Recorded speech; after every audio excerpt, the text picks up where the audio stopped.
一只猫咪正懒洋洋地躺着，慢悠悠地舔着自己的脚掌。它的舌头像一台精密仪器，所过之处，毛发瞬间变得蓬松顺滑，仿佛刚做过专业护理。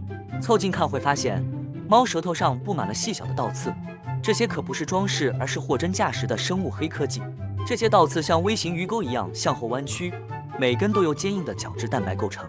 当猫咪舔毛时，这些小钩子能精准捕获脱落的毛发、灰尘，甚至藏匿的跳蚤。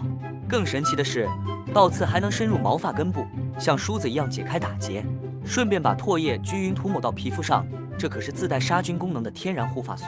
据统计，一只猫平均每天要舔毛800次，相当于给自己做了个全天候 SPA。不过，这套系统也有漏洞，如果猫咪压力太大，可能会启动疯狂舔毛模式，最后把自己舔成地中海发型。